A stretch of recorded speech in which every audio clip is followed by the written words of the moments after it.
మరణాత దేవునికే మహిమ కలుగునుగాక. మోషే సుఖోపవాసములలోని 36వ దినము. దైవ లక్ష్యముల స్తుతి. నాతో చెప్పండి. దేవా, నీవు పరిశుద్ధుడివై ఉన్నావు. అందుచేత లోకములో పాపమున్నప్పటికీ పరిశుద్ధత కూడా ఉన్నది. వర్షజలములలో కాయలలో పరిశుభ్రత కనబడుచున్నది. మనుషులలో పాపమున్నప్పటికీ పరిశుద్ధత కూడా ఉన్నది. గనుక నీకు నమస్కారములు. దేవా, నీవు శక్తివై ఉన్నావు కాబట్టి మానవులకు జీవరాశులకు శక్తి ఇచ్చినావు. గనుక వారు నడవగలరు, పని చేయగలరు. గనుక నీకు మంగళ స్తోత్రములు. దేవా, నీవు సర్వవ్యాప్తివై ఉన్నావు. అందుచేతనే అన్ని చోట్ల నీ ప్రభావము అనగా ప్రేమ, జీవము, పరిశుద్ధత, నీ పని, నీ కాపుదల కనబడుచున్నది. గనుక నీకు నిత్యమంగళ స్తుతులు. దేవా, నీవు నిరాకారుడివై ఉన్నావు. అందుచేతనే పాపులమైన మాకు కనబడవు. కనబడని తండ్రి అయినప్పటికీ దర్శనముల్లో కొందరికి, స్వప్నముల్లో కొందరికి కనబడుచున్నావు. గనుక నీకు హృదయపూర్వక వందనములు. దేవా, నీవు స్వతంత్రుడివై ఉన్నావు, స్వేచ్ఛాపరుడివై ఉన్నావు. నీకు ఎవ్వరును సలహానియక్కరలేదు. అన్నీయు నీ ఇష్ట ప్రకారమే చేయగలవు. గనుక నీకు వందనములు. ఆమేన్. సైతాను ఎదిరించు స్తోత్రములు. ప్రారంభ ప్రార్థన. సర్వలోకమును సృష్టించిన సృష్టికర్త అయిన తండ్రి యొక్క నామంలో, సర్వలోకమును రక్షించిన రక్షణకర్త అయిన యేసుప్రభు యొక్క నామంలో, సర్వలోకమును ఆదరించుచు ఆయత్తపరచుచున్న పరిశుద్ధాత్మ తండ్రి యొక్క నామంలో, త్రియేక దేవుని నామంలో, గాలి లోకములో బంధకములో ఉన్న ఓ సాతానా, సాతాను అనుచరులారా, దురాత్మలారా, దురాత్మ సమూహములారా, దయ్యములారా, భూతములారా, పిశాచములారా, మేము మిమ్మల్ని ఎదిరించుచు గద్దించుచున్నాము. గనుక మా ఎదిరింపులు, గద్దింపులు జాగ్రత్తగా ఆలకించుమని త్రియేక దేవుని నామంలో మీకు ఆజ్ఞాపించుచున్నాము. సాతానుని ఎదిరించుట. ఓ సాతానా, మానవులకు నిన్ను ఎదిరించు సూత్రములు తెలియక నీకు భయపడుచున్నారు. అందుచేత నీవు శోధించేటప్పుడు పాపములో పడిపోవచ్చున్నారు. తల చితికిపోయిన సర్పము యొక్క తోక కదులుచుండుట చూచి చిన్నపిల్లలు భయపడుదురు గాని పెద్దవారు భయపడరు. అలాగుననే విశ్వాసులు నీ క్రియలు చూచి భయపడరు. నీలో బలము లేదని తెలుసు. నిన్ను మా ప్రభువు జయించినారు గదా. ఆ జయము మా పక్షంగానున్న జయము. గనుక నిన్ను జయించినట్లే. ఆమేన్. సమర్పణ ప్రార్థన. అతి పరిశుద్ధుడైన తండ్రి, నీవు నరజాతి తల్లిదండ్రులను పరిశుద్ధవంతులుగా చేసినప్పటికీ వారు పాపములో పడిపోవట వలన వారిని బట్టి మాకందరికీ పాపము ప్రవేశించినది. ఓ తండ్రి, పాపమును విసర్జించుటకు నాలో శక్తిని అమర్చినావు. గాని పాపము లేకుండా ఉండలేకపోవచ్చున్నాను. ప్రయత్నించుచున్నాను, పడిపోవచ్చున్నాను. మరలా నీ ఎదుట ఒప్పుకొనుచున్నాను. సూర్యచంద్ర నక్షత్రముల కాంతి నీ పరిశుద్ధత ఎదుట లోపము కలిగి ఉన్నవి. మరియు పరిశుద్ధులైన దేవదూతల పరిశుద్ధత నీ పరిశుద్ధత ఎదుట తక్కువై ఉన్నది. పాపులమైన మేము ఎట్లు నిర్దోషులమై ఉండగలము? నీవు క్షమించుటను బట్టి గాని లేని ఎడల నేను ఇదివరకే నశించి ఉండవలసినదే. నా ప్రభువా, నా తలంపులోనికి, నా మాటలోనికి, నా ప్రయత్నంలోనికి, నా క్రియలోనికి పాపము ప్రవేశించినప్పుడల్లా విసర్జింప పూనుకొని ఉన్నాను. నీవు సహాయము చేయుదువు. చెడుగు కనబడినప్పుడు, ఓ సైతానా, ఇది నీ పని, నా మీద నీకు ఏ అధికారము లేదు, వెళ్ళిపో అని ఎదిరించుకొనుటకు పూనుకున్నాను. నా పాపములు ఎప్పటికప్పుడే నీ ఎదుట ఒప్పుకొని శుభ్రపడుటకు పూనుకున్నాను. ఆమేన్. రాకడ ప్రార్థన. కొందరు అనేకమైన పనులు కల్పించుకొని పనులలోనే పడిపోయి ఈదులాడుకొనుచు ప్రభు యొక్క రాకడకు మరిచిపోదురు. ఇంతలో ఆయన వచ్చి ఎదురు చూచుచు సిద్ధపడిన వారిని తీసుకొని పోవును. పనులు ముగించుకొని తేరి చూచినప్పటికీ రాకడ వచ్చి వెళ్ళిపోవడము కూడా జరుగును. గనుక ప్రతిదినము రాకడ ప్రార్థన, రాకడ వాక్యములు, రాకడ తలంపు కలిగి ఉండకపోయినా రాకడలో ఎత్తబడలేరు. గనుక నిత్యము రాకడ ధ్యానము, రాకడ తలంపు మాలో నుంచుమని వేడుకొనుచున్నాము తండ్రి. ఆమెన్. నిర్గమకాండము 36వ అధ్యాయము చదువుకుందామండి. పరిశుద్ధ స్థలము యొక్క సేవ నిమిత్తము ప్రతి విధమైన పని చేయ తెలుసుకునుటకై యెహోవా ఎవరికి ప్రజ్ఞా వివేకములు కలుగజేసెనో అట్టి బెసలేలును, అహోలియాబును మొదలైన ప్రజ్ఞావంతులందరూ యెహోవా ఆజ్ఞాపించిన అంతటి చొప్పున చేయుదురనెను. బెసాలేలును, అహోలియాబును యెహోవా ఎవరి హృదయంలో ప్రజ్ఞ పుట్టించెనో ఆ పని చేయుటకు ఎవని హృదయము వాని రేపెనో వారినందరినీ మోషే పిలిపించెను. ఆ పని చేయుటకై వారు పరిశుద్ధ స్థలము యొక్క సేవ కొరకు ఇశ్రాయేలును తెచ్చిన అర్పణములన్నిటినీ మోషే యొద్ద నుండి తీసుకొనిరి. అయినను ఇశ్రాయేలు ఇంకా ప్రతి హృదయము మనఃపూర్వకంగా అర్పణములను అతని యొద్దకు తెచ్చుచుండిరి. అప్పుడు పరిశుద్ధ స్థల సంబంధమైన పని అంతా చేయు ప్రజ్ఞావంతులందరిలో ప్రతివాడు తాను చేయు పని విడిచివచ్చి మోషేతో చేయవలనని యెహోవా ఆజ్ఞాపించిన పని విషయమై సేవ కొరకు ప్రజలు కావలసిన దానికంటే బహు విస్తారము తీసుకొని వచ్చుచున్నారని చెప్పగా, మోషే పరిశుద్ధ స్థలమునకు ఏ పురుషుడైనను ఏ స్త్రీ అయినను ఇక మీదట ఏ అర్పణైనను తేవద్దని ఆజ్ఞాపించెను. గనుక పాలెమందంతటను ఆ మాట చాటించిరి. ఆ పని అంతయు చేయనట్లు దాని కొరకు వారు తెచ్చిన సామగ్రి చాలినది, అది అత్యధికమైనది. గనుక ప్రజలు తీసుకొని వచ్చుట మానిరి. ఆ పని చేసిన వారిలో ప్రజ్ఞగల ప్రతివాడును మందిరమును 10 తెరలతో చేసెను. అతడు వాటిని నీలధూమ్ర రక్తవర్ణములు గల పేనిన సన్ననారతో చిత్రకారుని పని అయిన కెరూబులు గల వాటినిగా చేసెను. ప్రతి తెర పొడుగు 28 మూరలు, ప్రతి తెర వెడల్పు 4 మూరలు. ఆ తెరలన్నిటి కొలత ఒక్కటే.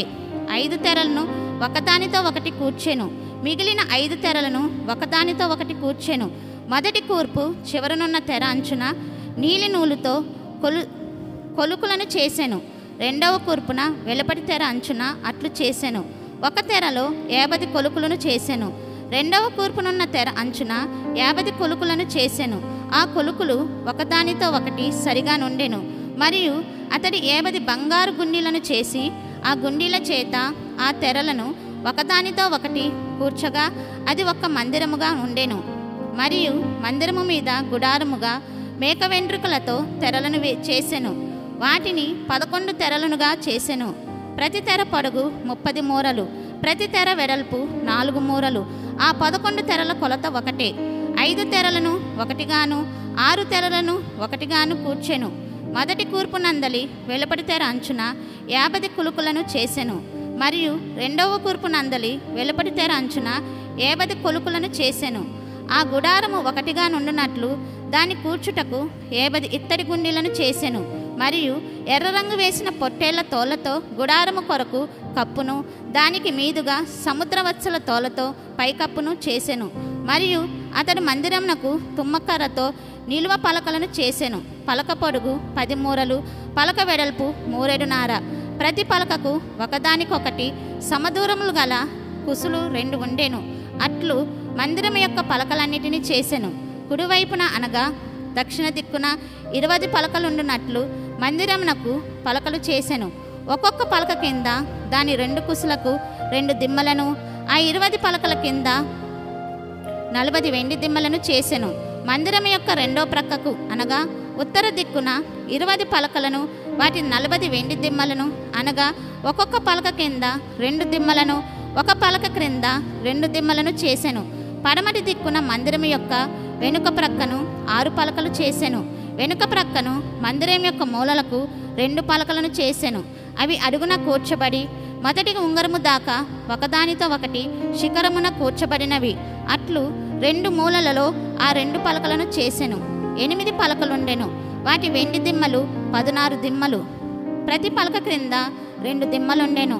మరియు అతడు తుమ్మకర్రతో అడ్డుకర్రలను చేసెను. మందిరం యొక్క ఒక ప్రక్క పలకకు 5 అడ్డకర్రలను, మందిరం యొక్క రెండవ పక్క పలకలకు 5 అడ్డకర్రలను, పడమటి వైపున మందిరం యొక్క వెనుక ప్రక్క పలకలకు 5 అడ్డుకర్రలను చేసెను. పలకల మధ్య నుండి నడిమి అడ్డుకర్రను ఈ కొన నుండి ఆ కొన వరకు చేరియుండ చేసెను. ఆ పలకలకు బంగారు రేకులు పొదిగించి వాటి అడ్డుకర్రలుండు వాటి ఉంగరములను బంగారుతో చేసి అడ్డుకర్రలకు బంగారు రేకులను పొదిగించెను. మరియు అతడు నీల ధూమ్ర రక్త వర్ణములు గల అడ్డుతెరను పేనిన సన్ననారతో చేసెను. చిత్రకారుని పని అయిన కెరూబులు గలదానిగా దాని చేసెను. దాని కొరకు తుమ్మకర్రతో 4 స్తంభములను చేసి వాటికి బంగారు రేకులను పొదిగించెను. వాటి వంకులు బంగారువి. వాటి కొరకు 4 వెండి దిమ్మలను పోతపోసెను. మరియు అతడు గుడారపు ద్వారము కొరకు నీలధూమ్ర రక్తవర్ణములు గల పేనిన సన్ననారతో బుటాపని అయిన అడ్డుతెరను చేసెను.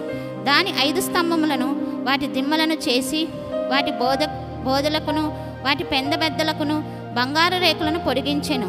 వాటి 5 దిమ్మలు ఇత్తడివి.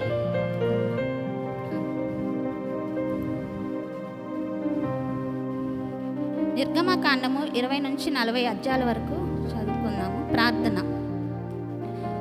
తండ్రి, మరొక మారు నీ ఏర్పాటు ప్రజల ప్రయాణ పుస్తకము దగ్గరకు మేము వచ్చిన్నాము.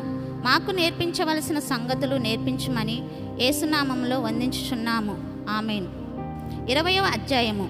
దశాజ్ఞలు, మెరుపులు, బోరధ్వనియు ప్రజలు విని, నీవు మాతో మాటలాడుము, దేవుడు మాటలాడిన ఎడల మేము చనిపోదుమనిరి. నా కొరకు మంటి బలిపీఠము కట్టి బలులు నర్పించమని దేవుడు చెప్పెను. రాళ్లతో యజ్ఞవేదిక కట్టుట. 21వ అధ్యాయము. దాసుని 7 సంవత్సరాలకు విడిచిపెట్టవచ్చును. పంటికి పన్ను, కంటికి కన్ను. యజమానుడు ఎద్దు భద్రము చేయకుంటే పొడుచునదని ఎరిగి అతడు మరణశిక్షకు పాత్రుడు. కప్పులేని గోతి వలన నష్టము పెట్టుకొనవలెను. 22వ అధ్యాయము. పశువులను దొంగిలింపరాదు, దానికి బదులియ్యవలెను. కన్నపు దొంగ వస్తే కేసు లేదు. పరుల చేలు మేయనీయకూడదు, చేనికి అగ్గి తగలనీయకూడదు. వాద్యము దేవుని యొద్దకు తేవలెను. పెళ్లి నిబంధనలు శకునము కూడదు. పరదేశస్థులను బాగుగా చూడవలెను. దిక్కులేని వారిని నిందింపవద్దు, అధికారులను నిందింపకూడదు. జ్యేష్ఠ కుమారుని నాకు అర్పింపవలెను. 23వ అధ్యాయము. లేని వార్తను పుట్టింపకూడదు, అన్యాయ సాక్ష్యము కూడదు. శత్రు పశువును అప్పగించుము, లంచము కూడదు. పరదేశిని బాధింపకూడదు. 6 ఏండ్లు పండించి 7వ సంవత్సరము బీడుగా వదలవలెను. పులియని రెట్టల పండుగ ఆచరింపవలెను. గుడికి వెళ్ళినప్పుడు చందా తీసుకొని వెళ్ళవలెను. 16వ కోత పండుగ ఆచరింపవలెను. 3 సంవత్సరాలకు పురుషులు మందిర దర్శనము చేయవలెను. దూతను గురించి ఈ కాపాడే దూతకు కోపం పుట్టించకు, నా నామము ఆయనకున్నది. అన్యుల విగ్రహములను పగలగొట్టి వారిని నిర్మూలము చేయవలెను. దేవుడు నీ అన్నపానాదులను దీవించును. నీ శత్రువులను వెళ్ళగొట్టెను. బలిమి చేత దేశ విగ్రహారాధికులను వెళ్ళగొట్టవలెను. మనము సువార్త చేత వెళ్ళగొట్టవలెను. 24వ అధ్యాయము. దేవుని మాట మోషే, అహరోను, నాదాబు, అబీహును మరియు 70 మంది వినుటకు దేవుని సన్నిధికి రావలెను. దేవుని మాట ప్రకారము చేసేదమని ప్రజలు చెప్పిరి. మోషే రక్తబలి చేసి దేవుని గ్రంథమును వివరించెను. నిబంధన రక్తమును ప్రజల మీద చల్లెను. దేవుని చూచిరి. దేవుడు రాతి పలకల శాసనములు ఇచ్చుటకు మోషేను పిలిచెను. సీనాయి కొండను మేఘము 6 రోజులు కమ్మెను. మోషే కొండ మీద 40 దినములుండెను.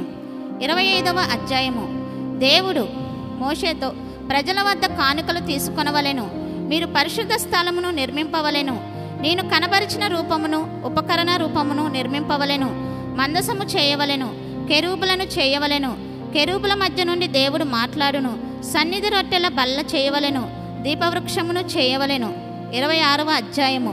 దైవాజ్ఞ, తెరల మందిరము కట్టవలెను. 27వ అధ్యాయము. తుమ్మకర్ర బలిపీఠము చేయవలెను, కొమ్ములు గలది. ఆవరము ఏర్పరచుట. 20 ఒలివ నూనె, రక్తవర్ణపు రాయి, సులీమాని రాయి, సూర్యకాంతము. 28వ అధ్యాయము. అహరోను తన కుమారుల యాజకత్వము వారికి వస్త్రములు కుట్టించవలెను.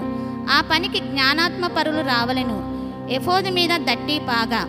1 మాణిక్య, గోమేదిక, మరకతము. 2 పద్మరాగము, నీలము, సూర్యకాంతము.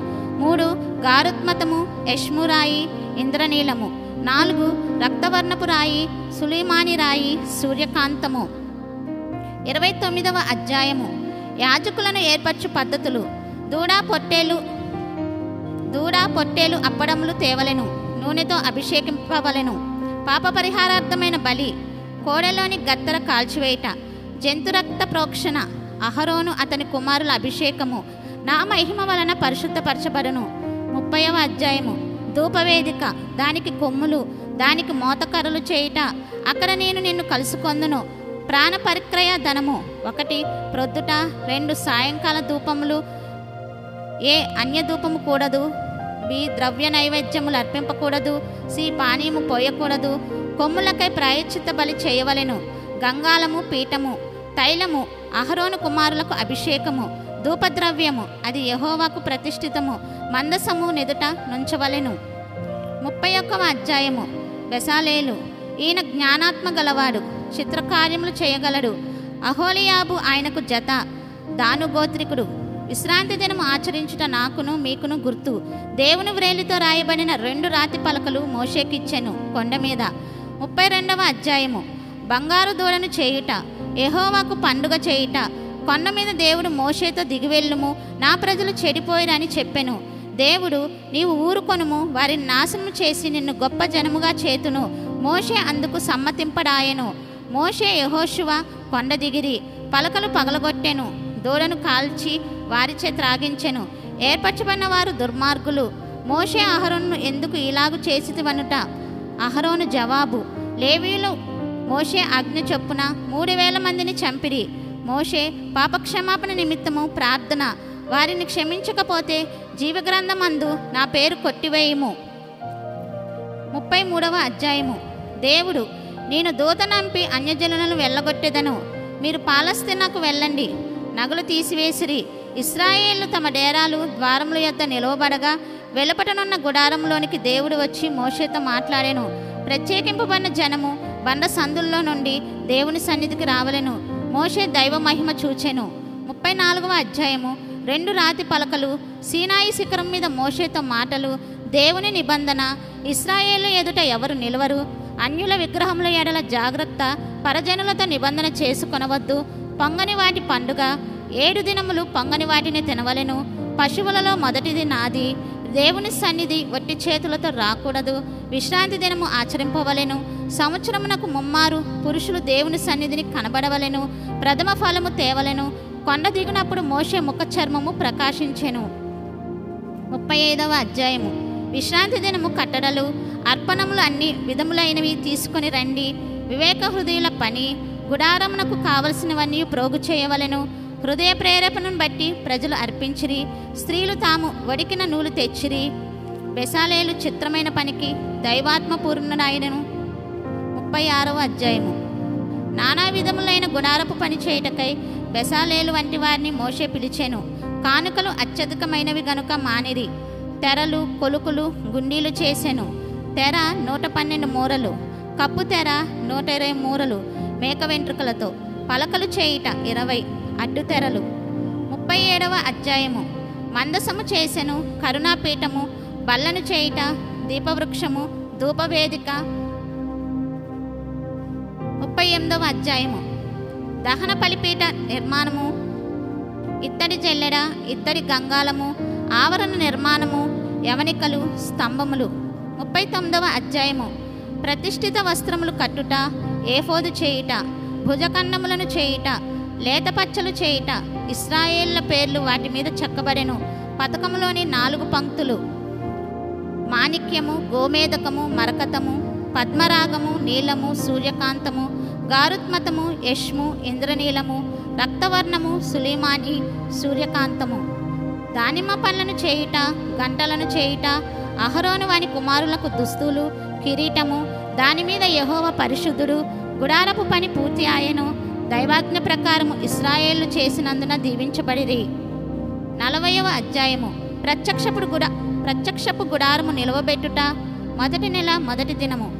గుడారంలోని వస్తువులు: 1 సాక్ష్యపు మందసము, 2 బంగారు ధూపవేదిక, 3 అడ్డు తెర దానిని కప్పిండుట, 4 బల్ల దాని మీద వస్తువులు, 5 దీపవృక్షము, 6 మందిర ద్వారము, 7 గంగాళము, దహన బలిపీఠము, 8 ఆవరణము.